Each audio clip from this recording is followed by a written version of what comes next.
Welcome back to The Breakdown with me, NLW. It's a daily podcast on macro, Bitcoin, and the big picture power shifts remaking our world. The Breakdown is sponsored by Nexo.io, Chainalysis, and FTX, and produced and distributed by CoinDesk. What's going on, guys? It is Saturday, August 6th, and that means it's time for the weekly recap. Before we get into that, a quick note. There are two ways to listen to the Breakdown podcast. You can listen on the CoinDesk Podcast Network, which comes out every afternoon and features not only the Breakdown, but other great shows, or you can listen on the Breakdown Only feed, which comes out a few hours later in the evening. Wherever you choose to listen, I appreciate all of you who have taken the time to leave a rating or review. Lastly, a disclosure as always, in addition to being a sponsor of the show, I also work with FTX. All right, well, it has been a hell of a week. Yesterday, I called this Hack Week as we discussed the Nomad exploit from Monday and the private key/wallet attack on Tuesday and Wednesday that led to a significant number of Solana-based wallets being drained, and that was far from the only thing going on. The institutional discussion came back in a big way. Fairfax County announced that its pension funds were approved to start investing in yield farming operations, and BlackRock, the world's biggest asset manager, announced an integration with Coinbase Pro for customers using its Aladdin platform. Now, right after I covered that institutional show, we also got news that Brevan Howard, a $23 billion hedge fund, was explicitly getting into the crypto game as well. One of their founders, Alan Howard, has been one of the most active TradFi hedge fund folks in the crypto space for some time. But according to Blockworks, that action is now moving into the hedge fund's main portfolio. According to 4 sources with knowledge of the matter, Brevan Howard's first official digital assets-focused vehicle has raised more than $1 billion from institutional investors. What's more, at least one source claims that they are radically outperforming the market. Their returns, the resource said, relative to the market are unbelievable. This person claimed that the fund had lost only 4 to 5% from inception to the end of June, which would be impressive given how much everything has fallen. The fund currently apparently employs about 60-ish people and is getting involved in crypto in a lot of different ways. From Blockworks, strategies including quantitative trades and relative value plays are implemented by teams of portfolio managers structured in so-called pods that feature supporting analysts and engineers. The division additionally now has more than 20 external blockchain engineers working under full-time retainers. Now, part of the appeal, according to these sources, is that Brevan is the type of player that could actually bring in LPs that haven't gotten involved yet. Quote, "That's the thing about Brevan. Limited partners that haven't touched crypto with a 10-foot pole trust them. The fact that they're an unproven new launch almost doesn't matter. If I'm an endowment, who am I going to trust with my money? One of the world's smartest macro guys or a crypto native who doesn't speak my language?" Anyways, more evidence that this post-narrative institutionalization is in full swing. Another big thing going on this week is that we are, of course, in the countdown to merge for Ethereum. One of the big last steps from a technical perspective is the final merge on a test network environment, Goerli. This is happening between today, the 6th, and the 12th, and there are a number of technical specifics that make this one a little trickier than the previous test, so the community will obviously be watching it closely. On top of that, Ethereum fork discussions continue to heat up. Tron founder and Poloniex owner Justin Sun has pledged to donate ETH to a forked version of the network which will continue using proof of work. A lot of discussion in the community is now about what happens to various DeFi protocols should a hard fork actually happen. The main thing, however, that I wanted to cover today is something I found really interesting but which hasn't really fit with other shows yet. In the US regulatory conversation, one of the things that we've seen fairly clearly is regulators trying to shove crypto into the lens through which they see the world. In other words, the Securities and Exchange Commission sees everything in crypto as securities. Some new work out of the UK is very different. The Law Commission of England and Wales, which is an independent statutory advisory body in the UK, released a 500-page report last week outlining their advice for how digital assets in the crypto industry should be dealt with by the law. Now, this report is not about specific minutiae of regulations or compliance. Instead, it's tackling some really big legal questions around property rights for digital assets, as well as whether smart contracts need their own legal framework in addition to regular contract law. The biggest picture suggestion in the report is that digital assets should be given a new custom set of property rights at law and recognition as a new third type of property called data objects. This would be in addition to the 2 existing types of property rights: things in possession, which are tangible objects like a bag of gold or an apple, and things in action, which are intangible claims over something like a share in a company or a debt instrument. The report recognizes that digital assets, quote, do not fall neatly within either category, and that without clear property rights, digital asset holders could be left without legal recourse to losses from hacks or scams. Sarah Green, the law commissioner for commercial and common law, said, quote, our proposals aim to create a strong legal framework that offers greater consistency and protection for users and promotes an environment that is able to encourage further technological innovation. Jason Ricks, counsel and commercial litigator lawyer at Allen & Overy, said, property rights matter because, unlike, say, contractual rights, they can be asserted against anyone, not just the other person to the contract. In times like these, security of your assets should be your number one priority. If you want to offset risk as much as possible and still stay in crypto, you need a trusted partner by your side. Nexo is a security-first company that manages risk by relying on mechanisms such as over-collateralization, real-time auditing, and insurance on custodial assets. Learn more about Nexo's reliable business model and start your crypto journey at nexo.io. That's nexo.io. Eager to make more informed decisions around crypto? Chainalysis is here to help. Chainalysis demystifies cryptocurrency by providing industry-leading compliance, market intelligence, and investigations support for all crypto assets for organizations like Gemini, Crypto.com, and BlockFi. Gain unparalleled visibility and maximize your potential with the leading blockchain data platform by visiting us now at chainalysis.com/Coindesk. The breakdown is sponsored by FTX US. FTX US is the safe, regulated way to buy and sell Bitcoin and other digital assets, with up to 85% lower fees than competitors. There are no fixed minimum fees, no ACH transaction fees, and no withdrawal fees. One of the largest exchanges in the US, FTX US is also the only leading exchange that supports both Ethereum and Solana NFTs. When you trade NFTs on FTX, you pay no gas fees. Download the FTX app today and use referral code BREAKDOWN to support the show.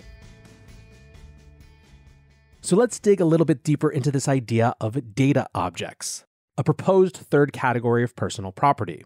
Someone who is in possession of a data object is able to exclude others from the data object, to use the data object, such as transferring control to someone else, and to identify themselves as the person with the ability to do these things. The idea of spelling out a legal definition of possession might seem a little obvious, but it carries an important ramification. If you can define what it means to be in possession of a data object, then you can define what it means for someone to unlawfully take possession of someone else's data object. The report then uses this concept of possession to set out suggestions for how courts should deal with other aspects of crypto like NFTs, custodial arrangements, and collateral arrangements. The main point of having property rights is that it provides a set of default rights that can be relied upon if a contract is unclear, a situation is vague, as well as ensuring that simple situations like fraud and theft are well defined. Now, if this all seems sort of wonky, let's turn to Twitter for some help contextualizing. Emily Nicole, a crypto reporter at Bloomberg, writes, "This is a big deal. The UK Law Commission says the government should consider creating a new category of property law to accommodate crypto, a move that would set an international standard for how digital assets fit into traditional legal structures. This could make it easier for courts to decide ownership over digital assets like crypto and NFTs. Mostly, it fills a major gap globally in private law. And given a lot of crypto can't fall under a single jurisdiction, international precedents are more important than ever. Lawyers also say it's arguable that courts should be allowed to award remedies in crypto. This means that if a firm goes bankrupt and crypto deposits are at stake, users would get remedies in crypto rather than having to fight over at what price point it should convert into fiat. As always, there's a political angle too. One of the UK's most senior judges says this kind of step is exactly how Britain can get on the map for crypto. If English law becomes the standard for others to follow, it'll go a big way to realizing Rishi's global hub strategy. In that last line, Emily is of course referring to Rishi Sunak, who recently resigned from Boris Johnson's government and is now trying to become the Prime Minister himself. Previous Breakdown guest and Associate Professor of Philosophy at Northern Illinois University, Craig Warmke, also did an overview. He writes, "The Law Commission of England and Wales has published a 500-plus page paper about how property rights relate to Bitcoin and other digital assets. It's impressive and a big deal. The commission was created in 1965 by Parliament to help ensure the law is fair, modern, simple, and cost-effective. The UK government asked the commission for recommendations to help ensure that the law can accommodate Bitcoin and other digital assets, quote, in a way which allows the possibilities of this type of technology to flourish. That's a breath of fresh air. The paper's main claim: we need a third kind of personal property for Bitcoin because it doesn't neatly fit into the two accepted categories. 1, things in possession, tangible things, or 2, things in action, things claimed or enforced through legal action like debt. The paper is philosophically rigorous. The argument for this new category seems right to me, and they specify reasonable constraints for when a digital asset qualifies. Now, we don't always possess the things we own. Think of custody and collateral arrangements. Typically, we say that we own but don't possess them. The problem is that in English law, the concept of possession often seems connected to a thing's tangibility. So the authors also propose a concept of control for digital assets that runs parallel to the concept of possession for physical assets. They then extend these insights to all sorts of issues, including NFTs, custody, and collateral arrangements. I can safely say, after having read it, that the authors have as good a grasp on digital assets as anyone. I was on the advisory panel, but their expertise quickly surpassed my own. Craig goes on to point out just how many types of people they consulted with, from legal experts and academics to the Twitterati like Kobe and Snoop Dogg and Jameson Lopp. Interestingly, this whole thing actually aligns with some crypto-native legal thinking as well. Preston Byrne wrote, "The Law Commission hasn't posted the full report yet, but seeing as Bloomberg has gone to press, I'm pleased to see they agreed with my idea that crypto assets are neither personality nor a choice in action and require a third entirely new category of property, the data object. This third category of property, what the Law Commission calls a data object, in 2018 I referred to as crypto property which is defined by the knowledge of the secret required to control it. Now that the Law Commission has also said that crypto is in fact a new category of property, this means that 4 years ago I accidentally discovered a new category of property law in a blog post, asking for my dog. So why does this all matter? This is easily the most thorough and well-considered report on the topic of how cryptocurrencies interact with existing legal theory ever written. We tend to take property rights for granted as they're a foundational part of Western society. But it's important to recognize that the legal theories underpinning them developed over centuries of scholarly work and court decisions. This report lays the groundwork for a similar development of how Western societies in the tradition of English common law think about cryptocurrencies. So far, the crypto community has made do with crude axioms. Not your keys, not your coins, or as Bitcoin Zay puts it, not your keys, not your cheese, as well as code is law. These work to a certain extent where people are able to robustly assert their property rights to hold crypto using the protocols that have developed, but they break down when these systems fail users and a more moral or legal argument over who holds the property rights to crypto tokens is needed.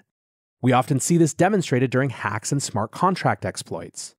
Some are pretty obviously theft and are dealt with reasonably well under existing fraud and theft type laws, but there can be more gray areas as well. For example, where a smart contract is executing transactions according to the code, but contrary to the intention, it is useful to have some more robust legal theory to articulate the principles by which disputed ownership should be settled. So all in all, the people who are digging into this report are finding it to be a pretty significant moment that has implications well beyond the UK. But since we are in the UK, that wasn't the only story coming out of that country this week. On July 20th, the UK government introduced the Financial Services and Markets Bill to Parliament. The bill is intended to make significant changes to the regulation of the entire financial sector, as well as addressing some issues arising from the UK's exit from the European Union and removing some EU compliance regulation. The most interesting parts of the bill to us in the crypto world are the parts that set out how crypto regulations will evolve. The first crypto-related item is establishing financial market infrastructure sandboxes to, quote, harness the opportunities of innovative technologies in financial services. The bill's explanatory notes explain that this is intended to allow, quote, testing for a limited period on the efficiency or effectiveness of the carrying on of FMI activities in a particular way. So this is, if not exactly the same, in the same spirit of the US safe harbor provisions that have been proposed by SEC Commissioner Hester Peirce. A second major crypto item is bringing stablecoins into the regulatory framework for payment systems. The Financial Conduct Authority, or FCA, would handle consumer protection and fraud, the Bank of England would regulate financial stability, and the Treasury would ensure clearing and settlement operates adequately. The intention is to ensure that stablecoins are treated as just another means of settlement. Now, one of the things outside of just the specifics that's interesting is how the proposals are framed. Obviously, part of the intention is just taking back control over regulation and rulemaking from the EU and the ECB. But there's also a new language of competition, leveling up, and growth throughout the document. Specifically, the bill sets out that although the primary role of regulators should be the preservation of financial stability and consumer protection, a new secondary role of encouraging growth is also important. Now, this is just a bill. It will be debated and revised in Parliament, but it's still the most full-throated articulation of what the UK as a crypto hub might mean. Rishi Sunak, who is the person most responsible for the UK's shift in tone on crypto, is one of the final two candidates for leadership of the Tories and taking the place of Boris Johnson as the next UK Prime Minister. So pretty interesting things over the last couple weeks out of the United Kingdom. But it's Saturday, so for now I want to say thanks again to my sponsors, Nexo.io, Chainalysis, and FTX, and thanks to you guys for listening. Until tomorrow, be safe and take care of each other. Peace.